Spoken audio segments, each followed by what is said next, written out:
Assalamualaikum warahmatullahi wabarakatuh. Waalaikumsalam warahmatullahi wabarakatuh. Selamat pagi teman-teman mahasiswa sekalian ya. Jadi hari ini adalah pertemuan pertama kita ya. Pertemuan pertama kita di mata kuliah viktimologi ya, viktimologi ya. Jadi mungkin kemarin saya belum bisa masuk ya, karena mungkin jadwal juga belum jadi. Jadwal jadi baru beberapa hari yang lalu ya. Jadi ini juga seharusnya saya masuk di jam 10 ya, kalau tidak salah masuk di jam 10 ya. Jam 10 kalau kelas malam itu malam Selasa kemarin aturan ya. Nah teman-teman sekalian, jadi untuk perkuliahan saya nanti akan saya sampaikan bisa melalui Zoom meeting ya. Kalau saya tidak berkesempatan atau halangan, nanti juga akan tetap saya kirimkan menggunakan video YouTube ya. Misal nanti di hari-hari berikutnya saya tidak bisa masuk, tetap kalian bisa belajar menggunakan video YouTube. Nanti tata cara absen ya atau cara masuknya nanti akan saya tentukan. Nah, berkaitan dengan viktimologi ya. Jadi teman-teman silahkan cari referensi, cari buku terkait dengan mata kuliah viktimologi ya. Jadi memang saya sudah 2 kali ini ya, walaupun saya juga masih tetap belajar ya terkait dengan hukum viktimologi ini. Namun karena memang sudah tugas yang diberikan oleh dekan kepada saya juga malah mendapatkan ilmu baru. Jadi kita juga sekarang sama-sama belajar. Nah, kita mulai saja teman-teman dari pengertian ya, pengertian viktimologi. Nah, kalau kita berbicara masalah viktimologi ini berasal dari 2 suku kata ya, yaitu victim ya, asal kata dari victima ya. Victima artinya apa? Artinya korban ya. Sedangkan logi ya, logi ini artinya ilmu ya. Jadi kalau kita berbicara masalah viktimologi ya, kalau diartikan secara singkat saja adalah ilmu tentang korban kejahatan ya. Kalau biasanya mempelajari tentang pelaku ya, pelaku kejahatan, sebab-sebab kejahatan, bagaimana orang bisa melakukan kejahatan. Nah, sekarang kita akan mempelajari masalah ilmu tentang korban kejahatan. Nah, korban yang menjadi kajian ini ya, yang menjadi kajian dalam mata kuliah viktimologi ini adalah korban atau orang yang menderita ya, yang dirugikan. Yang jelas ini adalah korban tindak pidana ya. Orang yang menderita atau dirugikan ya akibat perbuatan manusia yang ilegal. Perbuatan manusia yang ilegal ini apa ya? Perbuatan manusia yang ilegal ini adalah perbuatan manusia yang melanggar hukum ya, melanggar hukum yang sudah ditentukan di negara kita. Kalau berbicara masalah kejahatan, tentunya kita juga akan berbicara masalah hukum pidana ya. Tetapi pengaturan hukum pidana ini tidak hanya diatur melalui kitab undang-undang hukum pidana saja, tetapi teman-teman mahasiswa sekalian juga bisa belajar ya kitab undang-undang hukum pidana di luar KUHP ya. Kalau kalian sudah mungkin pernah belajar mengenai delik luar KUHP kalau masih ada mata kuliahnya, atau kejahatan khusus ya atau pidana khusus. Jadi undang-undang yang mengatur adalah undang-undang di luar KUHP ya. Misalnya ada korupsi, terorisme, narkotika dan sebagainya ya. Jadi perlu dipahami dan diulangi, yang dinamakan viktimologi ya, itu adalah ilmu yang berkaitan tentang korban kejahatan ya. Jadi korban yang menjadi kajian dalam ilmu viktimologi ini adalah korban atau orang yang menderita ya atau dirugikan akibat perbuatan manusia yang ilegal yang jelas melanggar hukum. Nah, dalam kamus ilmu pengetahuan sosial ya disebutkan bahwa viktimologi ini adalah studi tentang tingkah laku ya, tingkah laku viktim sebagai salah satu penentu kejahatan. Ya, nanti kita akan pelajari ya lebih lanjut, lebih dalam terkait dengan ilmu viktimologi. Nah, ini ada pendapat Arif Gosita ya mengenai pengertian viktimologi ini secara luas ya.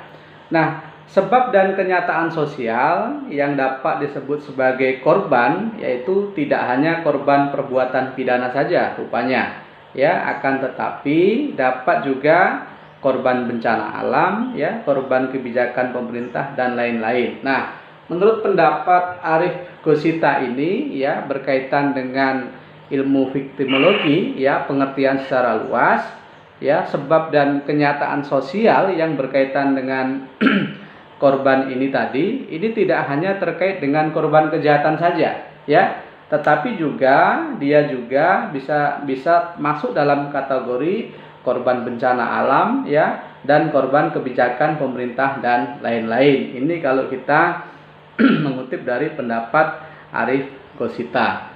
Lalu selanjutnya ya, di fase ketiga ini viktimologi ini telah berkembang ya, telah berkembang lebih luas ya, yaitu mengkaji permasalahan korban ya. Karena apa?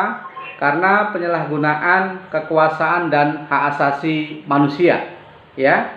Nah, fase ini disebut sebagai new viktimologi ya. Jadi memang kalau berbicara masalah viktimologi ini ilmunya ya, ini memang sudah berkembang lebih luas ya, berkembang lebih luas, mengkaji permasalahan korban ya, dan penyalahgunaan kekuasaan yang berkaitan dengan hak asasi manusia ya. Karena banyak memang pelanggaran HAM ya, apalagi HAM-HAM berat yang ada di dunia ini ya. Saya rasa Indonesia juga salah satu negara yang mungkin pernah ya dalam lingkup kekuasaannya melanggar apa yang dinamakan hak asasi manusia. Tapi tentunya masih banyak negara-negara lain ya di luar sana yang pelanggaran HAM beratnya lebih ya kalau dibandingkan dengan Indonesia ya.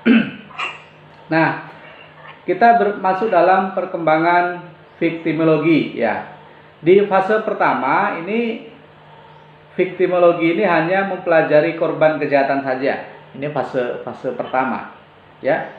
Di fase pertama ini viktimologi hanya mempelajari korban kejahatan saja. Ini yang pertama kali ya.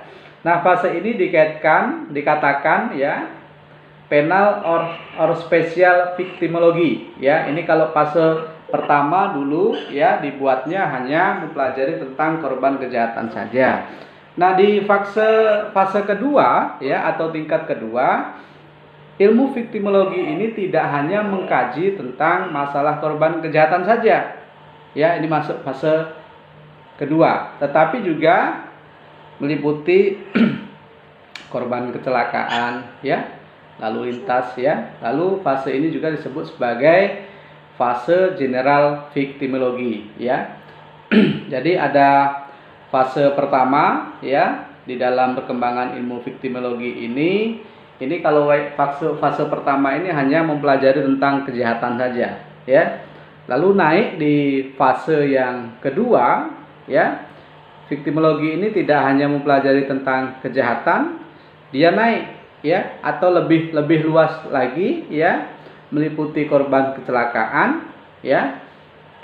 Lalu nah, fase yang ketiga yang saya sampaikan tadi, mohon maaf ini ditempatkan istilah fase pertama dan fase kedua. Kalau fase pertama ini hanya tentang kejahatan, fase kedua ini meliputi atau lebih luas lagi ditambah dengan kecelakaan ya. Lalu yang fase ketiga ini berkembang lebih luas lagi ya.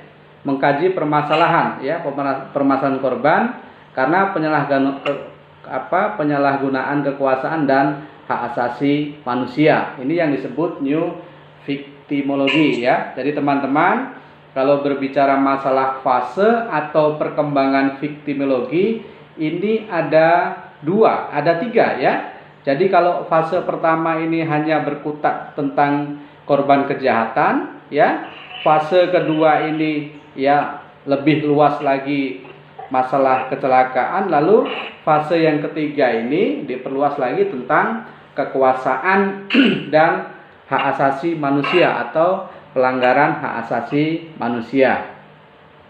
Lalu selanjutnya di sini juga ada ya perbedaan antara victimologi dan kriminologi ya. Teman-teman saya rasa sudah pernah dapat mata kuliah kriminologi ya. Kemarin saya bukan yang ngajar masalah mata kuliah kriminologi ya, kalau tidak salah ya. Nah, lalu apa sih yang membedakan antara victimologi dengan kriminologi ya? Nah, yang pertama yang berhubungan dengan masalah korban ini kalau victimologi bisa dicatat ya. Jadi kalau victimologi ini ya, pertama adalah dia berhubungan dengan masalah korban, tentunya korban tindak pidana ya. Lalu yang kedua, pelaku yang termasuk korban ya. Nanti kita akan pelajari dia pelaku ya, tetapi juga termasuk korban. Itu tindak pidana yang seperti apa ya. Biasanya orang beranggapan kalau sudah pelaku ya pelaku ya, kalau sudah korban ya korban.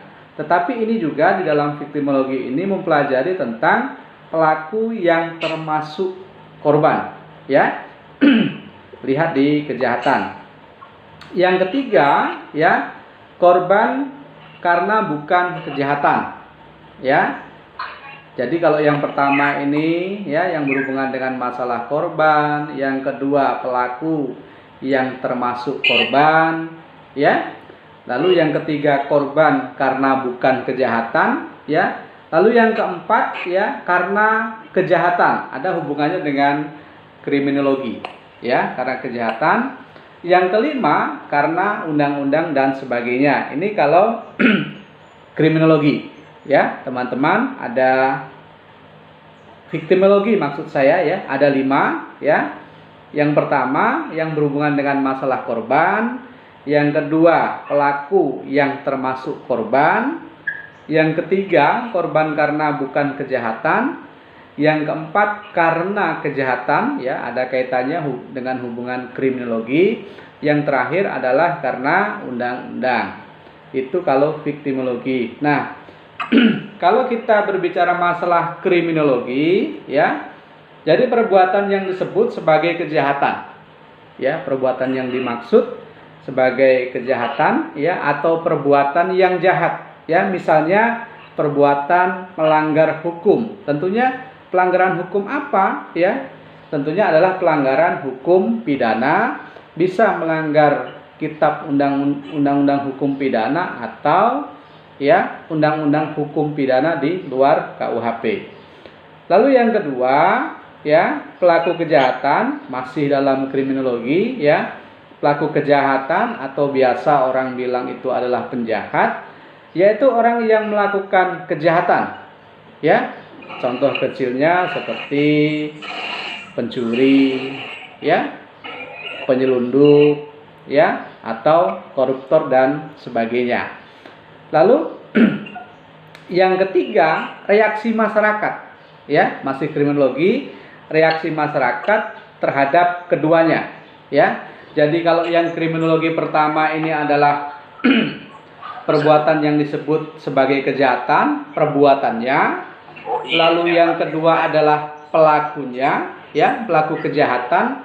Lalu yang ketiga adalah reaksi masyarakat ya. Reaksi masyarakat terhadap apa ya? Reaksi masyarakat terhadap kedua-duanya ini tadi. Terhadap perbuatan ya, perbuatannya, lalu tentang pelakunya Ya, jadi yang ketiga, reaksi masyarakat terhadap keduanya, perbuatan kejahatan dan pelaku kejahatan. Lalu dalam kriminologi, ya, bentuk kejahatan ini terjadi karena ya sedikit banyak adanya partisipasi dari korban, misalnya, ya. Jadi memang ada hubungan, ya, ketika terjadi suatu kejahatan ini, ya, ada hubungan atau partisipasi dari korban. Ini saya berikan contoh demikian, ya. Ada korban penjamretan, ya. Mengapa sih, ya, ada pelaku penjamretan? Misalnya, ada korban penjamretan, ya. Karena apa? Karena si korban, ya, menggunakan perhiasan yang berlebihan, misalnya, ya, menarik perhatian, misalnya, ya. Jadi bisa saja, ya, pelaku kejahatan ini melakukan kejahatan karena apa? Karena ini tadi, kalau misalnya penjamretan, ya, mungkin ya korbannya menggunakan perhiasan, ya, gelang mungkin, kalung mungkin masih berlebihan, ya. Itu menjadi menjadi salah satu faktor orang untuk melakukan kejahatan. Kalau dibandingkan dengan orang yang menggunakan perhiasan biasa-biasa saja, ya, mungkin akan tetap berbeda, ya. Jadi kalau di dalam kriminologi ini bentuk kejahatan bisa juga terjadi karena sedikit banyak adanya partisipasi dari korban tersebut, ya. Kalau korban jambret, ya, tentunya, ya, korban ini menggunakan perhiasan yang mencolok, ya, yang berlebihan, sehingga orang ini tertarik untuk melihat, yang pertama, ya, tertarik untuk melihat. Lalu yang kedua, kalau orang mempunyai niat jahat, ya, lalu muncul niat jahatnya untuk untuk melakukan kejahatan tersebut. Lalu yang kedua, ya, teledor dalam pengamanan barang, ya, dalam pengamanan barang yang dipunya atau dirinya pribadi, ya. Ini juga salah satu bentuk partisipasi korban, ya, terhadap kejahatan. Nah, di sini jangan beranggapan kok korban itu disalahkan, bukan, ya. Paling tidak ketika kita sudah mempelajari masalah viktimologi, sudah mempelajari tentang kriminologi, ya, kita sudah bisa mengantisipasi, ya, agar kita tidak menjadi salah satu korban kejahatan. Misalnya kalau ada korban penjamretan karena menggunakan perhiasan yang mencolok, misalnya, oh, itu kan hak-hak kita, Pak, ya. Mungkin ada yang beranggapan demikian, itu hak-hak kita karena kita menggunakan perhiasan. Ya, tidak begitu juga, ya. Karena dengan kita terlalu berlebihan menggunakan perhiasan, misalnya, itu juga bisa mengundang suatu kejahatan. Lalu yang selanjutnya, teledor dalam pengamanan barang dan dirinya, ya. Makanya sering sekali banyak spanduk-spanduk teman-teman dari kepolisian ini yang mengingatkan kita, ya, ketika parkir, ya, kendaraan bermotor roda 2 khususnya, diberikan kunci atau pengaman tambahan, ya. Tujuannya apa sih? Ya, tujuannya agar kita, ya, tidak menjadi korban kejahatan. Alah, Pak, ya, mau digembok, mau dirantai, kalau sudah nasibnya hilang, ya hilang. Ada juga yang jawab seperti itu. Ya, paling tidak, ya, dengan kita melakukan pengamanan barang, misalnya, ya, sedikit banyak memperlambat, ya, memperlambat seseorang untuk melakukan kejahatan. Misalnya ada sama-sama motor bagus, ya, berjejer sama-sama motor bagus, ada motor 3. Yang satu, ya, tidak dikunci stang. Yang kedua dikunci stang tapi tidak menggunakan pengaman. Lalu yang ketiga dikunci stang tapi masih menggunakan kunci pengaman. Kira-kira pelaku ini milih yang mana? Ya, tentunya pelaku ini memilih motor yang tidak dikunci stang dan tidak menggunakan pengaman. Kan ada 3 nih, ya. Ada motor tidak dikunci stang. Yang satu motor dikunci stang. Yang ketiga, ya, yang ketiga motor dikunci stang ditambah pengaman, digembok lah. Tentunya ketika ada pelaku yang mempunyai niat jahat, pasti yang diambil yang gampang, yang cepat, yaitu kendaraan atau motor yang tidak dikunci stang. Nah, dengan demikian kita juga ya harus bisa menghindari ya atau memberikan pengamanan terhadap harta benda kita, ya, barang-barang kita, ya. Lalu selain trader dalam pengamanan barang, termasuk diri kita, ya, jangan sampai diri kita ini menjadi korban kejahatan.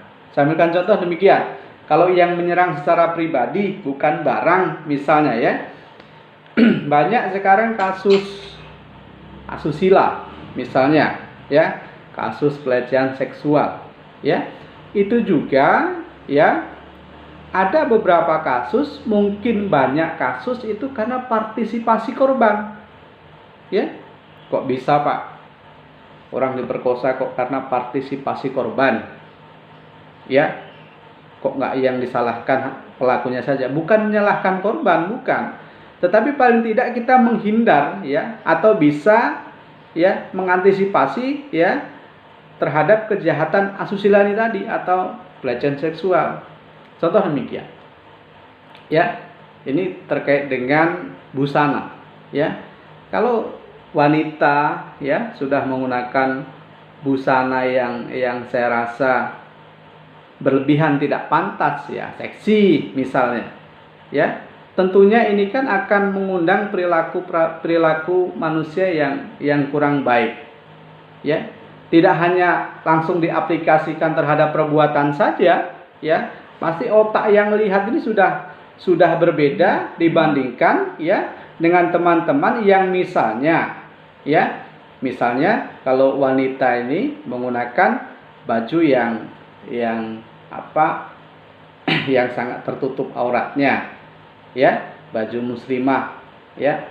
Jadi ini akan berbeda, ya. Jadi kaum perempuan juga seharusnya bisa melindungi diri, ya, dengan apa? Dengan cara berbusana dengan tidak memancing pelaku. Ya, kalau kita kemana-mana, ya, menggunakan pakaian yang asal-asal, misal yang perempuan, ya, menggunakan pakaian yang asal-asal, ya, tentunya itu akan mengundang kejahatan. Tetapi yakinlah, ya, ketika kalian menggunakan pakaian yang baik, ya, islami, misalnya untuk yang perempuan tertutup, ya, jangankan orang mau melakukan kejahatan, berpikir saja sudah berbeda. Ya, coba kalian tanya cowok-cowok teman-teman kalian ini, kalau dihadapkan dua wanita, yang satu wanita ini menggunakan pakaian yang seksi dan yang satu dengan wanita, ya, yang menggunakan pakaian yang tertutup atau secara islami. Kalau orang yang mempunyai pikiran jahat, ya, tentunya anggapan atau asumsi terhadap seseorang yang menggunakan pakaian seksi ini tadi sudah berbeda, ya. Itu kalau kita berbicara masalah perbandingan kriminologi dan viktimologi, ya. Nah, teman-teman, untuk daftar kehadiran silahkan isi saja di absen di ini, absen di Zoom ini, ya. Silahkan isi absen di Zoom ini, nanti Reki, ya, Reki bisa nanti di screenshot semuanya. Jadi waktu ini mungkin sudah hampir habis, ya. Ini sudah 34. Waktu kita berapa menit? 45 menit, ya. Zoom ini, ya. 45, Pak. Ya, 45, ya. Jadi ini sudah menit-menit terakhir. Silahkan teman-teman untuk mengisi absennya, ya. Mengisi absen, nanti si Reki silahkan di screenshot, nanti dikirim ke WA pribadi saya, ya. Nah, kita ini mata kuliah selain viktimologi ada etika profesi hukum ya. Ada etika profesi hukum dan ada hukum pidana mayantara atau cybercrime ya. Kebetulan saya ini ngajar di semester 6 semua ini ya. Mudah-mudahan kalian nggak bosen, apalagi kalau yang mengambil pidana ya. Di mata kuliah umum etika profesi ketemu saya, di mata kuliah viktimologi dan hukum pidana mayantara juga ketemu saya. Jadi saya harap teman-teman gak bosen lah ya, karena memang sudah jadwalnya demikian. Dari dulu saya yang tidak lepas dari saya ini adalah mata kuliah etika profesi hukum ya. Seingat saya tidak pernah lepas dari mata kuliah etika profesi hukum. Kalau mata kuliah viktimologi dan pidana mayantara ini saya baru dua kali mengajar, karena sebenarnya mata kuliah ini adalah mata kuliah doktor prima kalau tidak salah ya, mata kuliah doktor prima. Baiklah teman-teman ya, mungkin pertemuan hari ini kita sudahi dulu ya. Kita nggak usah terlalu banyak-banyak, nanti kalian bosen juga. Yang jelas begini, ketika saya bisa masuk dalam kelas Zoom meeting, saya masuk ya, nanti saya konfirmasi ke grup. Kalaupun saya tidak bisa masuk melalui Zoom meeting, saya akan tetap mengirimkan video materi ya, yang saya masukkan ke YouTube. Nanti teman-teman tinggal melihat ya, dan nanti ada ketentuan. Kalau begini kan bisa tahu siapa yang hadir dan enggaknya ya. Nanti kalau dikirim video bagaimana Pak caranya ya, Pak Tirta nggak langsung ngajar nih. Jelas teman-teman mungkin ada yang lihat videonya, ada yang enggak ya. Jadi kalau untuk video YouTube nanti per materi saya haruskan teman-teman untuk merangkum materi yang saya berikan pada hari itu ya. Nanti ditulis, terus difoto saja, difoto, dikirim di grup WA. Ya nanti ada batas waktunya, tentunya sesuai dengan perkuliahan. Kalau 1 jam perkuliahan kita ini sekitar ya, 1 kali pertemuan ini 1 jam 40 menit. Kalau saya berikan materi 30 menit ya sisanya itu saya berikan untuk menyelesaikan rangkuman perkuliahan saya ya. Mungkin itu saja ya teman-teman. Nanti segala sesuatu terkait perkuliahan, saya bisa hadir atau tidak melalui Zoom meeting atau saya kirimkan video YouTube, tetap akan saya konfirmasi melalui grup WA ya. Ya, oke, saya akhiri ya. Wassalamualaikum warahmatullahi wabarakatuh.